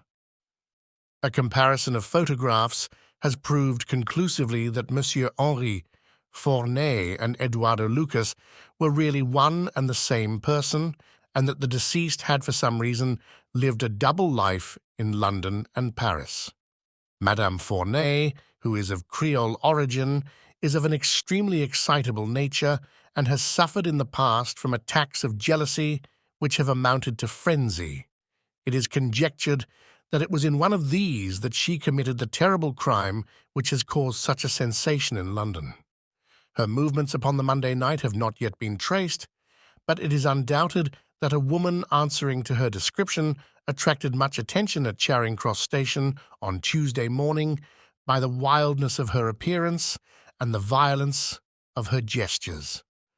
It is probable, therefore, that the crime was either committed when insane or that its immediate effect was to drive the unhappy woman out of her mind. At present, she is unable to give any coherent account of the past, and the doctors hold out no hopes of the re-establishment of her reason. There is evidence that a woman, who might have been Madame Fournay, was seen for some hours upon Monday night, watching the house in Godolphin Street. What do you think of that, Holmes? I had read the account aloud to him while he finished his breakfast. "My dear Watson," said he as he rose from the table and paced up and down the room, "you are most long-suffering, but if I have told you nothing in the last 3 days, it is because there is nothing to tell. Even now this report from Paris does not help us much. Surely it is final as regards the man's death. The man's death is a mere incident, a trivial episode, in comparison with our real task, which is to trace this document and save a European catastrophe. Only one important thing has happened in the last 3 days, and that is that nothing has happened.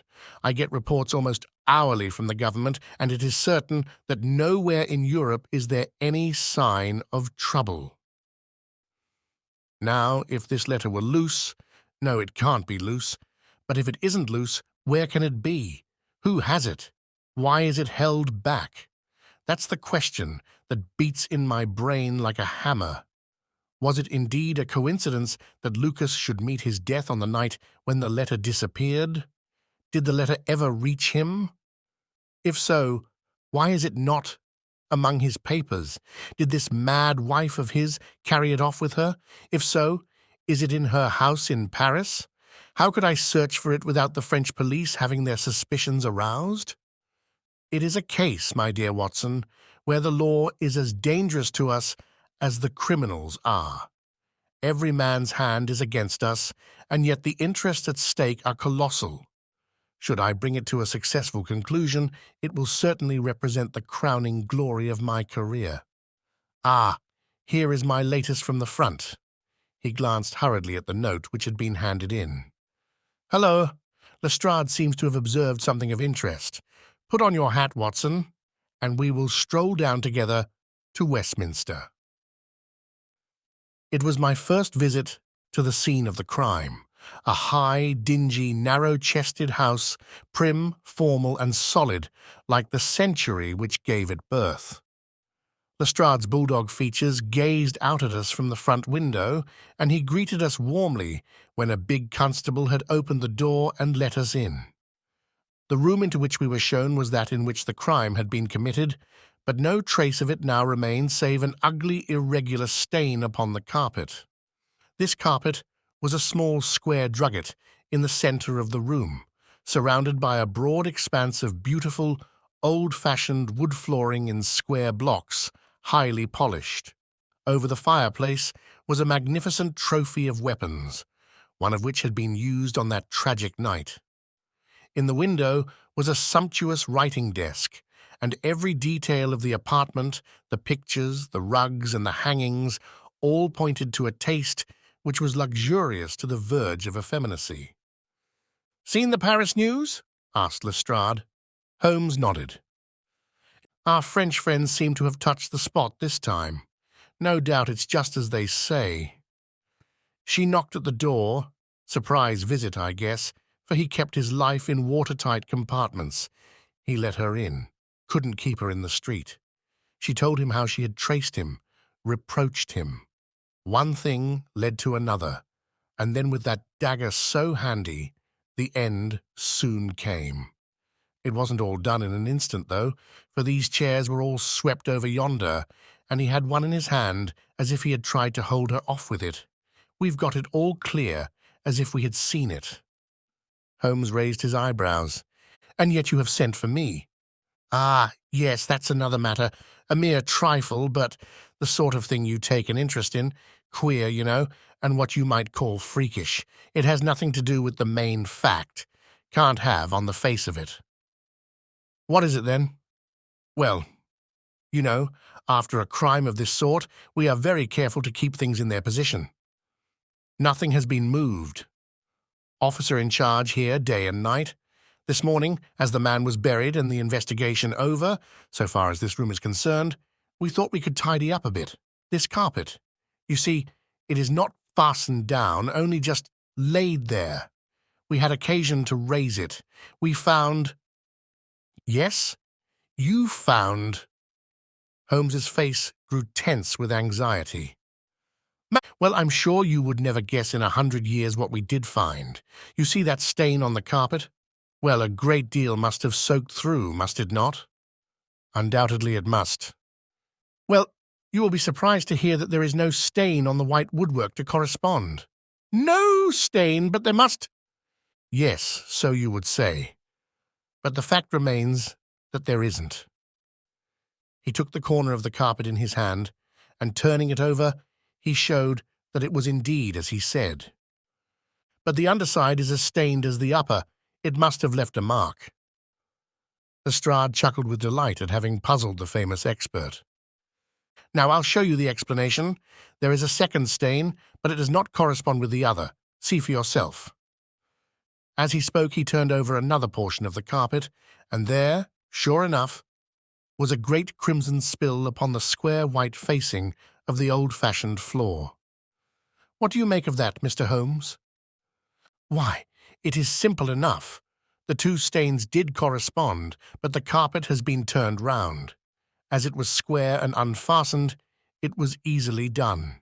Then the official police don't need you, Mr. Holmes, to tell them that the carpet must have been turned round.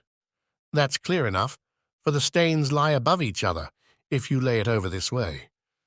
But what I want to know is, who shifted the carpet, and why? I could see from Holmes's rigid face that he was vibrating with inward excitement. "Look here, Lestrade," said he, "has that constable in the passage been in charge of the place all the time?" "Yes, he has." "Well, take my advice. Examine him carefully. Don't do it before us. We'll wait here. You take him into the back room.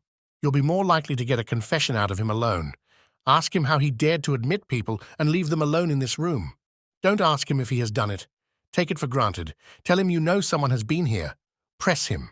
Tell him that a full confession is his only chance of forgiveness. Do exactly what I tell you." "By George, if he knows, I'll have it out of him," cried Lestrade.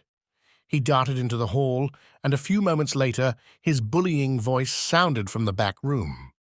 "Now, Watson, now!" cried Holmes with frenzied eagerness. All the demoniacal force of the man masked behind that listless manner burst out in a paroxysm of energy. He tore the drugget from the floor, and in an instant was down on his hands and knees, clawing at each of the squares of wood beneath it. One turned sideways as he dug his nails into the edge of it. It hinged back like the lid of a box. A small black cavity opened beneath it. Holmes plunged his eager hand into it and drew it out with a bitter snarl of anger and disappointment. It was empty. "Quick, Watson, quick! Get it back again!" The wooden lid was replaced, and the drugget had only just been drawn straight when Lestrade's voice was heard in the passage.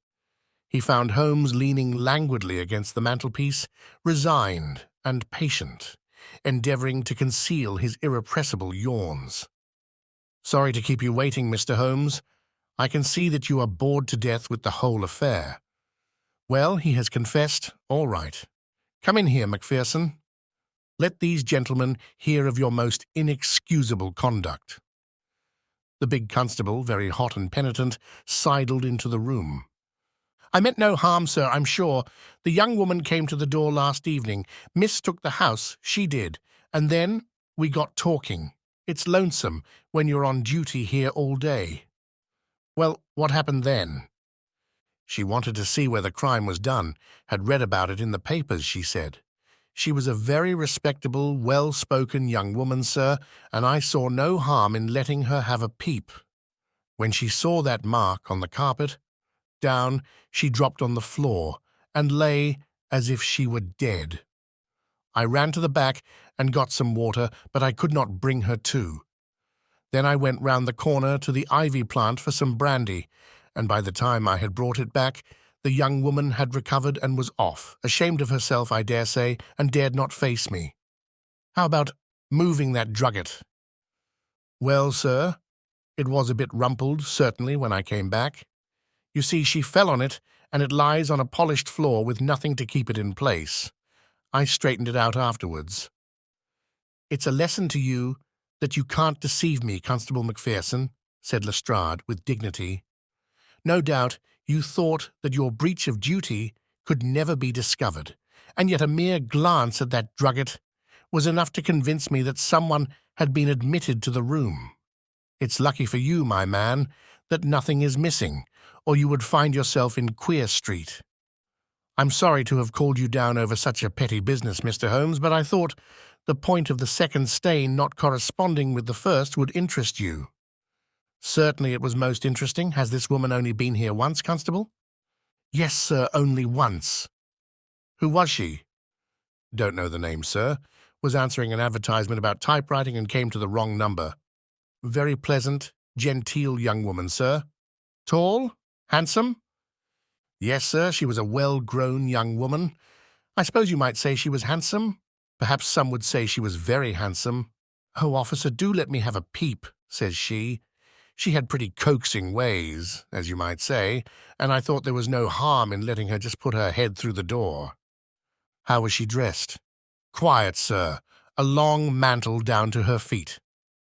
What time was it? It was just growing dusk at the time. They were lighting the lamps as I came back with the brandy. Very good, said Holmes. Come, Watson. I think that we have more important work elsewhere. As we left the house, Lestrade remained in the front room, while the repentant constable opened the door to let us out.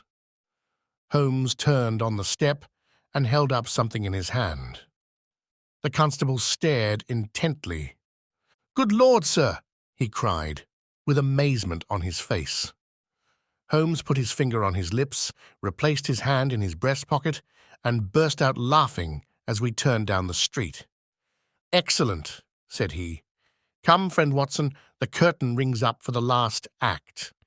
You will be relieved to hear that there will be no war, that the Right Honourable Trelawney Hope will suffer no setback in his brilliant career, that the indiscreet sovereign will receive no punishment for his indiscretion, that the Prime Minister will have no European complication to deal with, and that with a little tact and management upon our part, nobody will be a penny the worse for what might have been a very ugly incident." My mind filled with admiration for this extraordinary man.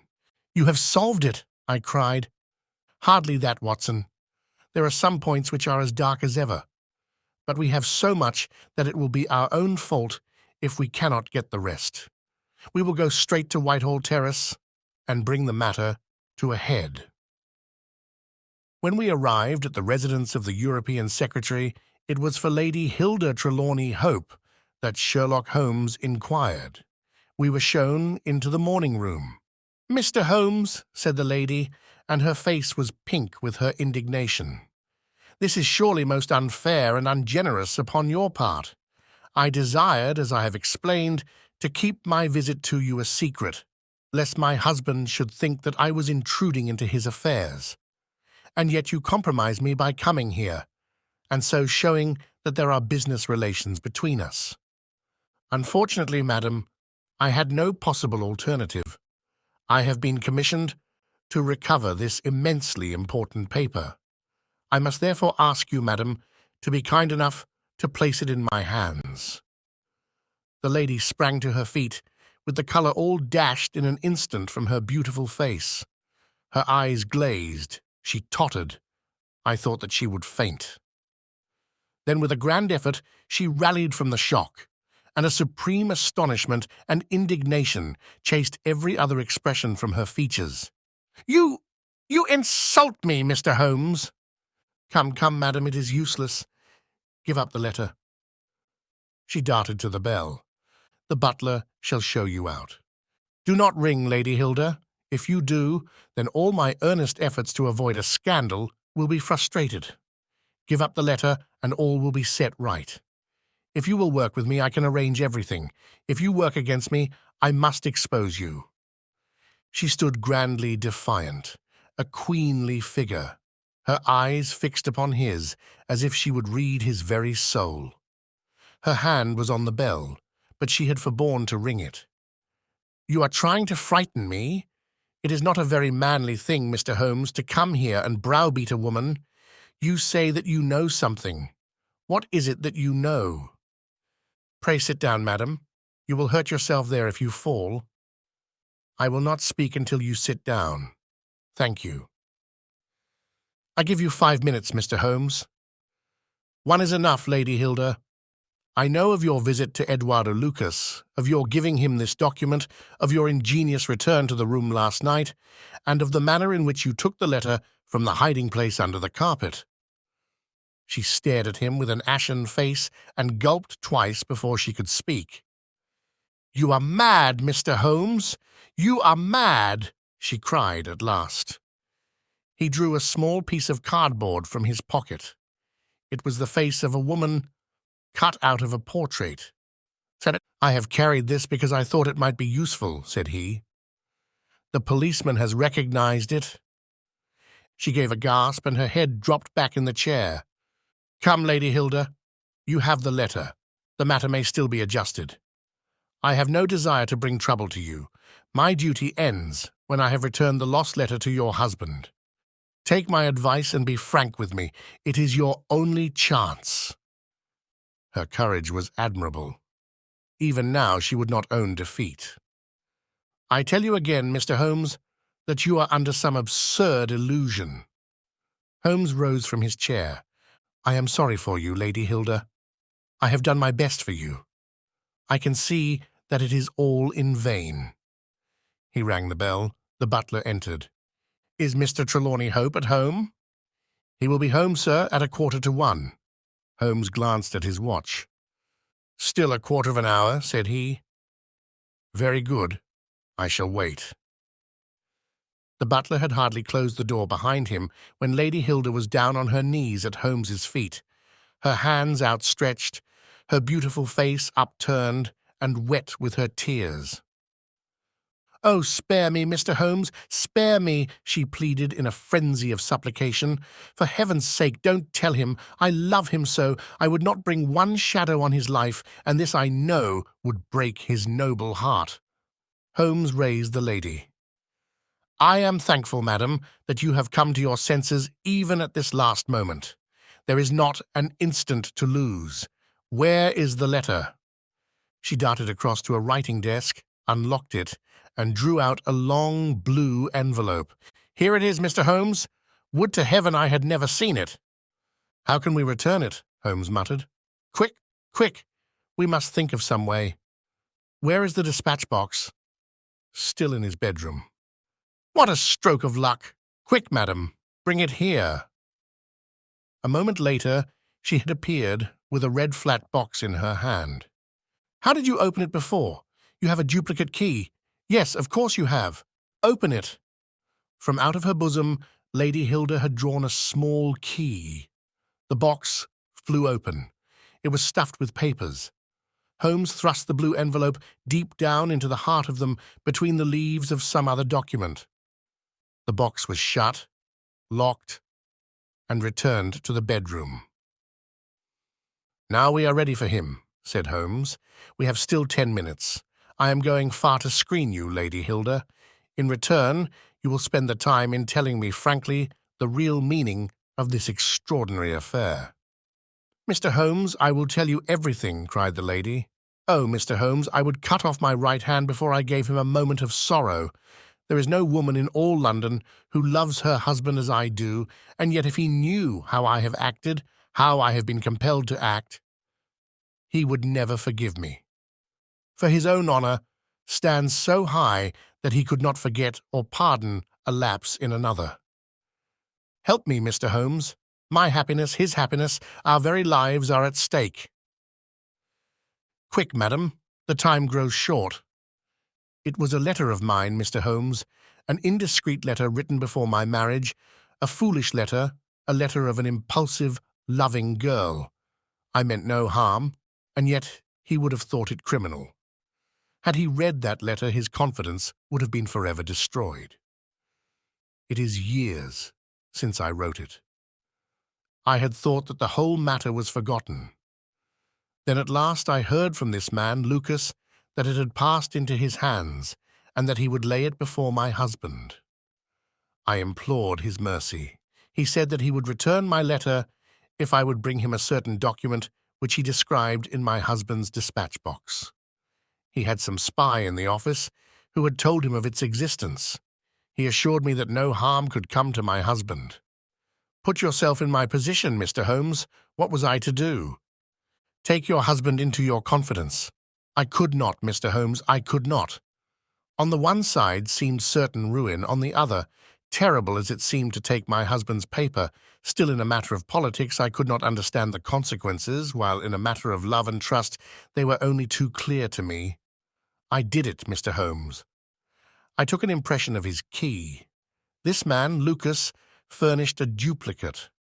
I opened his dispatch box, took the paper, and conveyed it to Godolphin Street. What happened there, madam? I tapped at the door as agreed. Lucas opened it. I followed him into his room, leaving the hall door ajar behind me, for I feared to be alone with the man. I remember that there was a woman outside as I entered. Our business was soon done. He had my letter on his desk. I handed him the document. He gave me the letter. At this instant, there was a sound at the door. There were steps in the passage. Lucas quickly turned back the drugget, thrust the document into some hiding place there, and covered it over. What happened after that is like some fearful dream. I have a vision of a dark, frantic face, of a woman's voice which screamed in French, "My waiting is not in vain. At last, I have found you with her." There was a savage struggle. I saw him with a chair in his hand. A knife gleamed in hers. I rushed from the horrible scene, ran from the house, and only next morning in the paper did I learn the dreadful result. That night I was happy, for I had my letter, and I had not seen yet what the future would bring. It was the next morning that I realized that I had only exchanged one trouble for another. My husband's anguish at the loss of his paper went to my heart. I could hardly prevent myself from there, and then kneeling down at his feet and telling him what I had done. But that again would mean a confession of the past. I came to you that morning in order to understand the full enormity of my offense. From the instant that I grasped it, my whole mind was turned to the one thought of getting back my husband's paper. It must still be where Lucas had placed it, for it was concealed before this dreadful woman entered the room. If it had not been for her coming, I should not have known where his hiding place was. How was I to get into the room? For 2 days I watched the place, but the door was never left open. Last night I made a last attempt. What I did, and how I succeeded, you have already learned. I brought the paper back with me, and thought of destroying it, since I could see no way of returning it without confessing my guilt to my husband. Heavens! I hear his step upon the stair. The European secretary burst excitedly into the room. "Any news, Mr. Holmes? Any news?" he cried. "I have some hopes." "Ah, thank heaven!" His face became radiant. "The Prime Minister is lunching with me. May he share your hopes? He has nerves of steel, and yet I know that he has hardly slept since this terrible event. Jacobs, will you ask the Prime Minister to come up?" As to you, dear, I fear that this is a matter of politics. We will join you in a few minutes in the dining room." The Prime Minister's manner was subdued, but I could see by the gleam of his eyes and the twitchings of his bony hands that he shared the excitement of his young colleague. "I understand that you have something to report, Mr. Holmes." "Purely negative as yet," my friend answered. "I have inquired at every point where it might be, and I am sure that there is no danger to be apprehended." "But that is not enough, Mr. Holmes. We cannot live forever on such a volcano. We must have something definite." "I am in hopes of getting it. That is why I am here. The more I think of the matter, the more convinced I am that the letter has never left this house." "Mr. Holmes, if it had, it would certainly have been public by now." "But why should anyone take it in order to keep it in his house? I am not convinced that anyone did take it." "Then how could it leave the dispatch box?" "I am not convinced that it ever did leave the dispatch box. Mr. Holmes, this joking is very ill-timed. You have my assurance that it left the box. Have you examined the box since Tuesday morning?" "No. It was not necessary." "You may conceivably have overlooked it." "Impossible, I say." "But I am not convinced of it. I have known such things to happen. I presume there are other papers there. Well, it may have got mixed with them." "It was on the top." "Someone may have shaken the box and displaced it." No, I had everything out." "Surely it is easily decided, Hope," said the Premier. "Let us have the dispatch box brought in." The secretary rang the bell. "Jacobs, bring down my dispatch box." This is a farcical waste of time, but still, if nothing else will satisfy you, it shall be done. Thank you, Jacobs, put it here. I have always had the key on my watch chain. Here are the papers, you see. Letter from Lord Merrow, report from Sir Charles Hardy, memorandum from Belgrade, note on the Russo-German grain taxes, letter from Madrid, note from Lord Flowers. Good heavens, what is this? Lord Bellinger! Lord Bellinger! The Premier snatched the blue envelope from his hand. Yes, it is it, and the letter is intact. Hope, I congratulate you. Thank you. Thank you. What a weight from my heart. But this is inconceivable, impossible. Mr. Holmes, you are a wizard, a sorcerer. How did you know it was there? Because I knew it was nowhere else. I cannot believe my eyes. He ran wildly to the door. Where is my wife? I must tell her that all is well. Hilda! Hilda! We heard his voice on the stairs. The Premier looked at Holmes with twinkling eyes. Come, sir, said he, there is more in this than meets the eye. How came the letter back in the box? Holmes turned away, smiling from the keen scrutiny of those wonderful eyes. We also have our diplomatic secrets, said he, and picking up his hat, he turned to the door. The end.